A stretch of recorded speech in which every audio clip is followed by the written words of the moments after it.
Iain Gillott, founder of IGR, which is a research company, and a good friend of mine.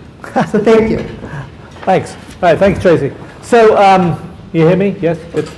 So first of all, my wife would like to thank Crown Castle for feeding me salad for lunch, which is not what I normally do. I would like to thank Crown Castle for the carrot cake. Really good out there. I haven't had the cookies yet, but please don't tell my wife, and we'll be in good shape. Okay, so always good to have the first panel after lunch because everybody's kind of, but this is a good one. This will keep you awake.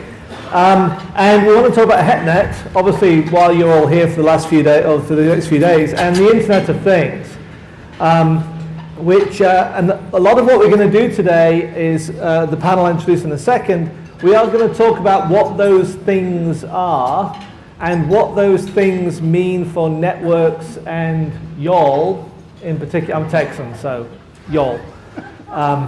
So with that, I've got questions here. We've kind of prepared a few, but we are going to open it up for the audience. Donald Trump did email me early on and said that he would pay $10 for every question you ask. And then Hillary said, that's not enough, I've got more money than that, so I'll pay 15. And the check will be in the mail. So you just let me know at the end and we'll take care of it.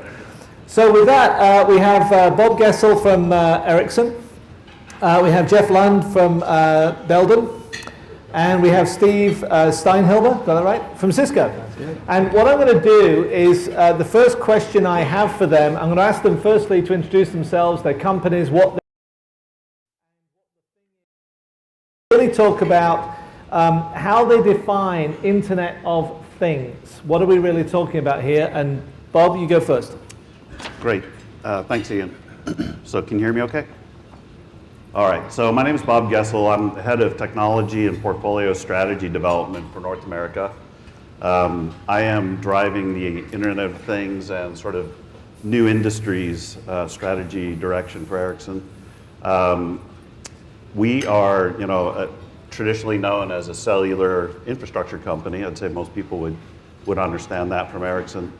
But my challenge in defining, what's our role in Internet of Things is really about how do we use the full portfolio of assets that we have as a company to address some of the new and emerging industries. So going forward from Ericsson, you'll be hearing a lot about what we're doing in, let's say, the utility industry, especially the electric utility, smart grid communications infrastructure.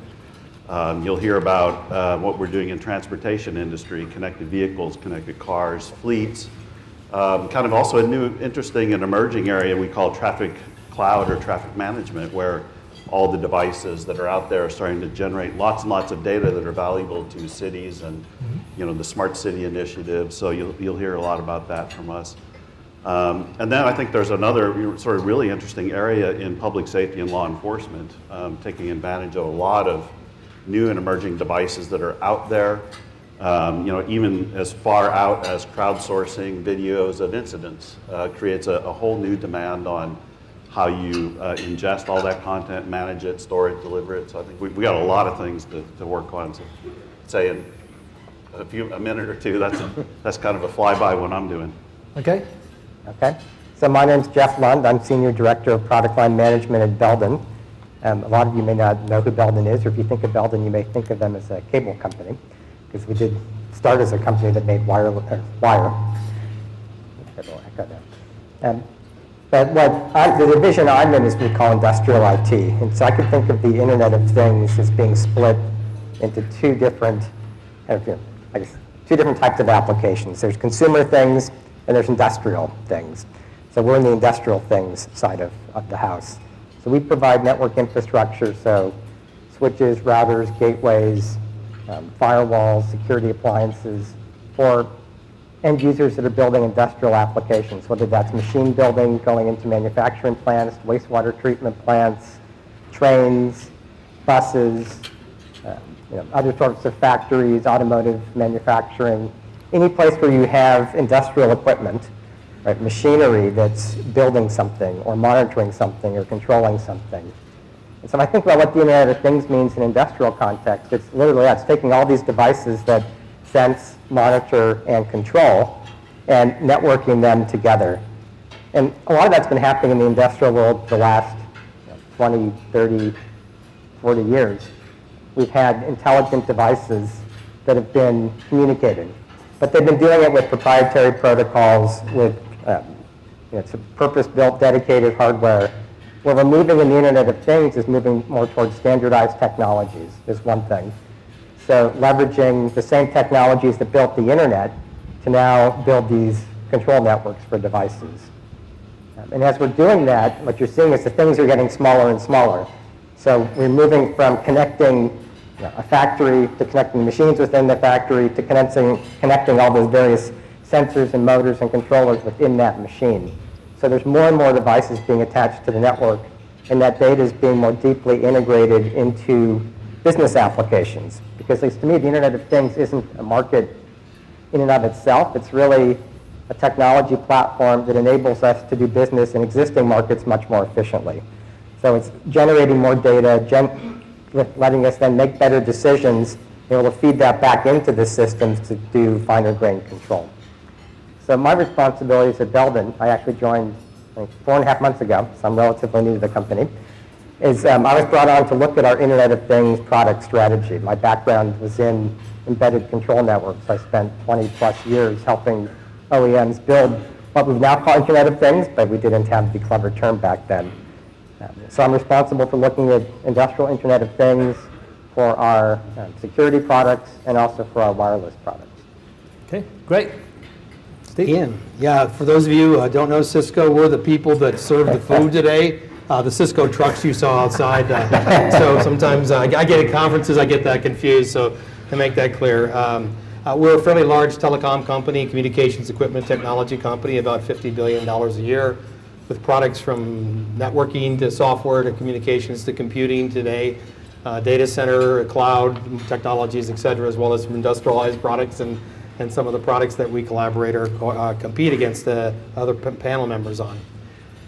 My job is to work on our new global partnerships in vertical industries across the globe. I have teams that work around the globe in identifying the new types of requirements we're going to need to go forward and enable this new Internet of Things.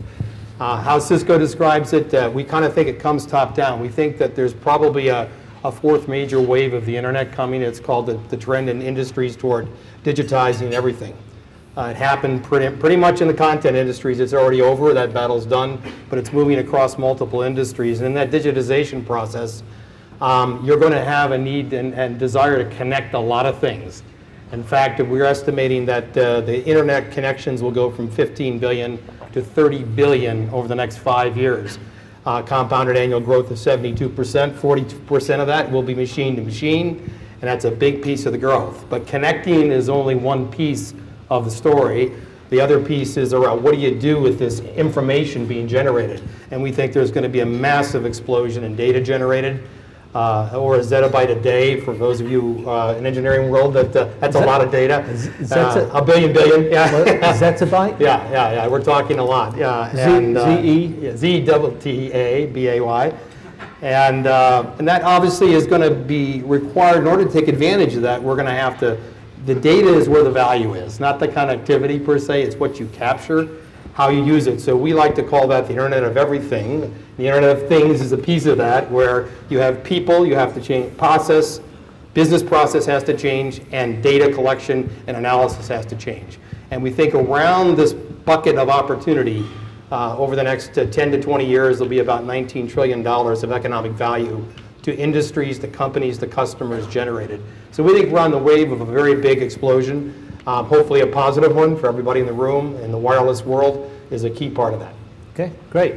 So I did a panel a couple of weeks ago on network virtualization. Mm-hmm. Actually had one of your guys on there, and these guys went acronym nuts. Right. I mean, it was NFV, SDN, In the end, halfway through, I was like, ban them from no more acronyms. If you say an acronym, you have to actually say it out, and it cured the problem really well because nobody knows. But zettabyte, that's a new one on me. I've got written. A new one. Okay. So one now. We're going to use that. Okay, so I want to talk about, we're going to talk about the opportunities for the audience in a little while, but I want to start off with actually issues. because we're all talking about the opportunity, and there's lots of numbers and billions here and millions there. And these things are getting deployed. I mean, AT&T, I think, in their earnings last week said they connected 1 million new connected cars in third quarter, just in one quarter. And they've got like 5.5 million or so just on the AT&T network, and Verizon's obviously got similar efforts there. But, you know, it's not all easy. So, Jeff, I'm actually going to start with you because you're smiling at me as you say, oh yeah, issues. So, from your perspective, looking on the industrial side, what are the main issues around getting this stuff done? Sure. I guess there's a whole bunch of issues. I'll pick maybe just on one. So one of the groups that we're involved with is the Industrial Internet Consortium. So I'm in the marketing group, or co-chair of the marketing group there. And there's a big effort going on right now about security and security architectures. Because I think as you take these assets that either were unreachable or they were connected with maybe more obscure protocols that people didn't know about through non-standardized media, it's not that they were safe necessarily, but they were harder to get to. And I think as you see more and more connectivity, that creates more and more opportunities for either it's intentional or unintentional intrusion into the network. In fact, if you look at least in the context of industrial systems, a lot of the cyber attacks, in air quotes, that have been documented actually aren't malicious actors coming in to try to terrorize the system. It's things like the IT group didn't realize they were connected to the control system, and they did an active scan on their IT network, and it brought down the control network. So it's these unintentional things that start to happen as you have more and more connectivity, as well as more opportunity for malicious actors to come in. Okay. Bob, biggest issues? Well, I would certainly agree that security is a big issue. I think there's another interesting dimension to the security. I mean, if you look at the sort of what's happening all the way down in the silicon space with what ARM and Intel are doing, they're starting to embed sort of identity and security right in the silicon. So I think there's a lot of things that will be coming in the next 3 years for sure that'll give, I think, some more confidence in bringing sensors and devices into the network. Sort of also beyond that, the data that's generated, some of that becomes mission critical data that's going to end up in the cloud most likely, and you have to ask the question: is that cloud secure? Right. And is the data secure? And who do you trust? So I think there's a lot of challenges that from an IT or industrial perspective, who do I trust? Also creates opportunity for those players then to maybe acquire private cloud capability. So you're seeing a lot of market dynamics all at play, trying to solve the security problem from many different dimensions. I think also making sure that the data integrity is there. So not only is it secure and secured in a secure storage, but is the data itself secure? Has it been altered? Can you keep data integrity over long periods of time? Because the analytics that'll be driving the insights and the value for all the end customers really gain more and more value when you look in a 2, 3, 5 year time period. You can see things that you wouldn't normally see in an industrial setting. So I would have to say that security is number one. Maybe one other thing that we see when we're out talking to customers and even our carrier customers is there's a massive operational transformation that has to go on in many dimensions, both in the enterprise and in the wireless carriers, to do things like get the cost down, automate things that weren't automated before, to make it super cost efficient to deploy these kind of things. Otherwise, it would have happened a long time ago. And there's so many trends that are now leading towards reduced cost in silicon, in data, in connectivity services. Everybody has to adapt, but the same operational staff doesn't work that way. That cost structure doesn't work. So both even Ericsson, even the suppliers have to get more efficient. Right. Our customers ask us to be more efficient. They become more efficient. The enterprises have to be more operationally efficient. So I think all this really creates some non-technical challenges in a way that have to be addressed. I had a conversation with one of the carriers last week about this, and I asked them, could you have built the IoT industry or business you have if you didn't have the underlying network sitting there already? And the answer was absolutely no way. Can't do it. It's purely incremental on let the voice traffic and the teenagers and the Snapchatting and all that carry the, let's say, the cost burden, and then IoT can sit on top of that. But try and build it alone, it'd be a different matter. So Steve, we talked about security, we talked about cost. You get the... The last, I would say that it's related to the data again, which is where the value in the long run will sit, and it's the ownership of the data. Who owns the information?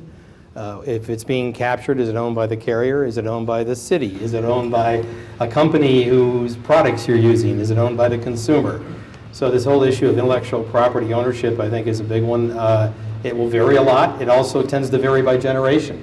My son and daughter, or late teens, early 20s now, they don't really care what's captured about them. For me, I'm a little bit more protective of some of my data. I don't think that means I'm more guilty of anything. It just means I'm maybe a little more generationally different, generationally affected.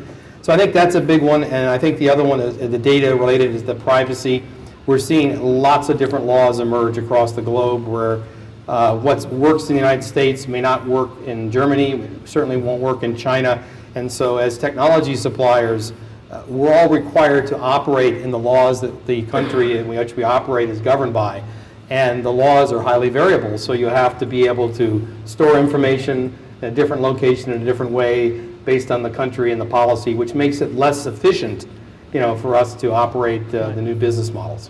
I read an article the other day, to your point, about car manufacturers with autonomous driving and connected car, driving down the highway like they can do, and it said none of them wants to be first.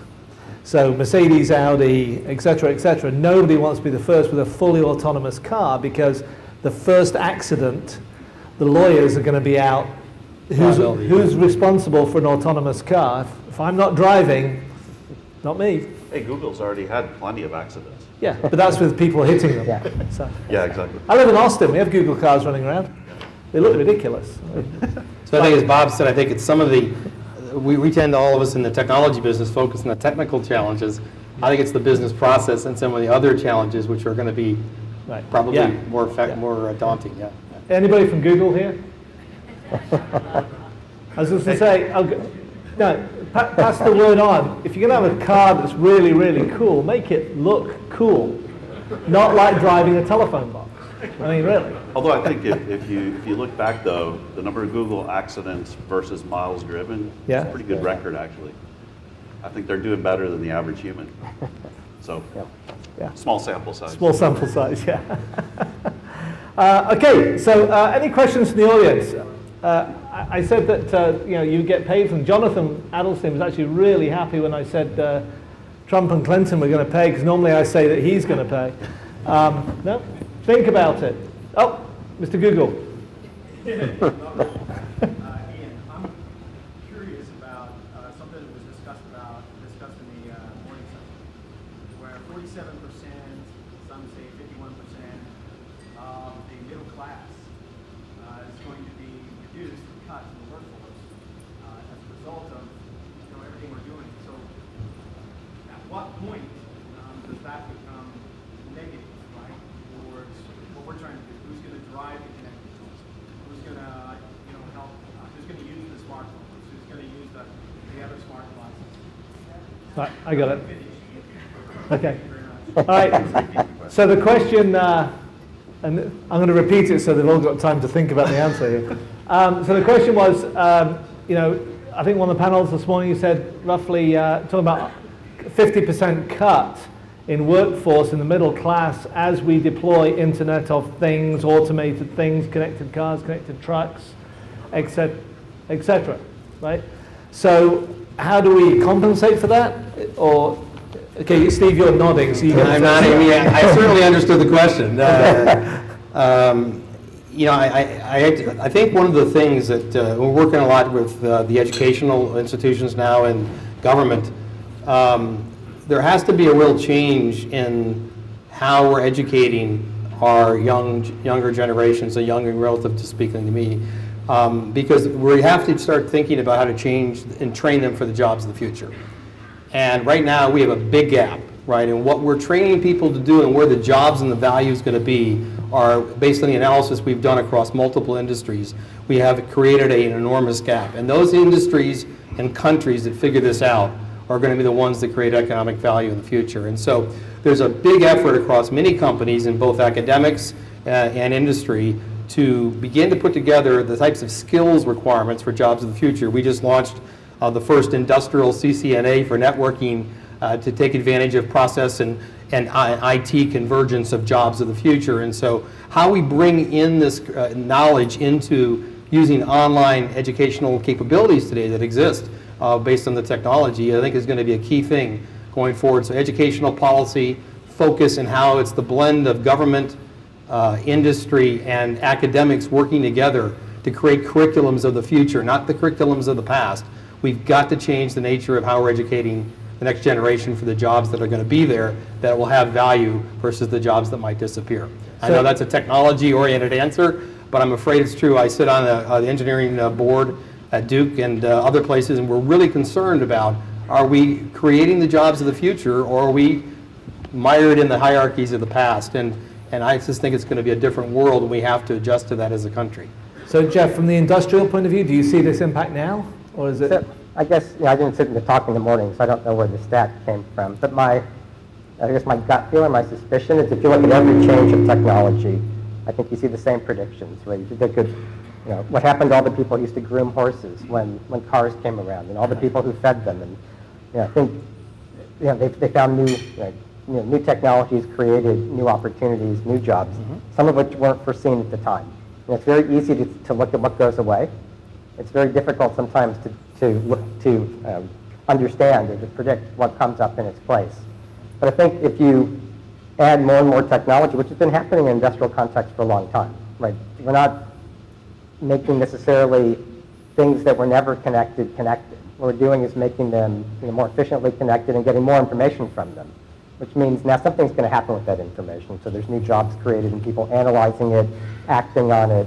There's new jobs created for new types of sensors. Make things become cost-effective. They weren't cost-effective before. New companies can pop up to serve those needs. So I think there's actually a lot of opportunities created. Like I said, I suspect that it's more people tend to focus on what goes away because it's very easy to identify what goes away. Right. Bob? Well, I kind of agree with Jeff that if you look back and you look at any disruptive trend in the industry, disruption creates opportunities. And I was just trying to think of a couple of examples. I mean, just in the last 10 years of what cloud infrastructure has done to the IT industry, it's eliminated thousands of jobs for server administrators, right? Those used to be decently paid, kind of IT roles that were going on. We went from 200 administrators for every 2,000 or 5,000 servers to probably 1 per 10 or 20,000 if you go to hyperscale. So, I mean, we're already seeing that disruption. What do those people end up doing? They probably retrain and become application developers, jump on one of the innovative trends that's happening inside the IT realm, get more involved in higher value creation than just administering servers. I mean, I think that's the opportunity that's being created by force or by the trend itself. I mean, it happens over and over and over. It happened in the disk drive industry. I mean, just imagine all the different things that have happened. And I think the educational angle I think is super critical in keeping our high schools and universities sort of on where and on top of the game to make sure that we continue to move our education level within our society to a level that keeps up pace with the disruption is super critical. Otherwise, like you said, Steve, another country